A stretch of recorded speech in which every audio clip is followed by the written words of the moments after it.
the novelty wore off, the market got oversaturated real quick. I don't think it's oversaturated.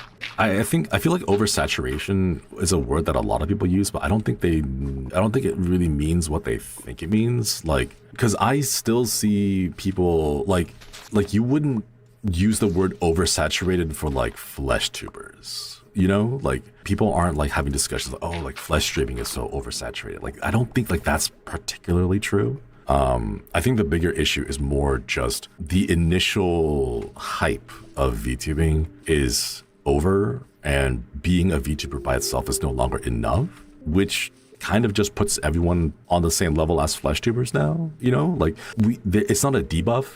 There was a bonus, and now that bonus is gone, and now we're on equal footing with flesh tubers, is how I see it. Like, if you think about it in terms of video games, that's the way that I am looking at it. Because, like, oversaturation, the way that I see it is like, if your entire growth, if your entire and only way of developing a community was to hit go live and then hope that someone will randomly refresh the page and you appear and then they click you. If that was your only way of growing, then yes, I would agree. Yes, then I would say that it is oversaturated, because there are so many channels out there that the likelihood of someone randomly refreshing their page and then ending up on yours is pretty small. In that sense, yes, I would say that's oversaturated. But like, I also believe that's not an efficient way to grow your channel. And in that way, it's not oversaturated in my view, because you shouldn't be relying on that as the only way, you know? Some flesh tubers aren't still aware of VTubers' existence or don't want to be near it at all. I think the flesh tubers have the same problem with VTubers, where a lot of the attention grabby stuff goes viral, and then they see that and people think, oh, you know, like VTubing is just for gooners, and that's why everyone has like a big titty model.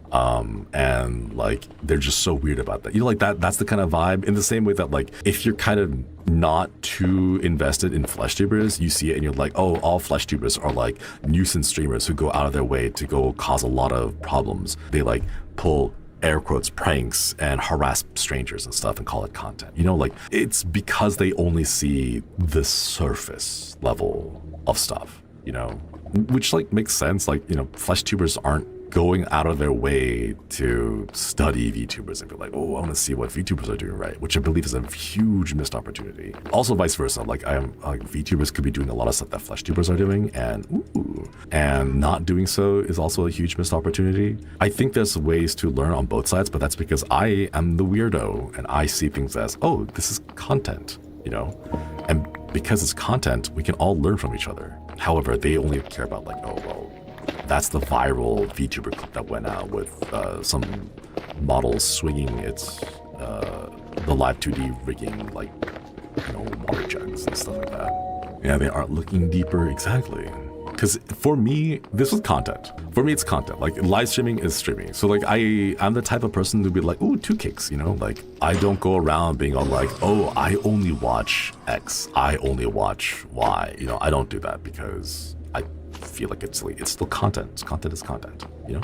But I know that's not the case for everyone, you know? They're like, oh, I like this brand, and this brand is the only brand that I'll watch. I'll refuse to watch anything else, which has always been like weird to me. But hey, you know, to each their own, I guess.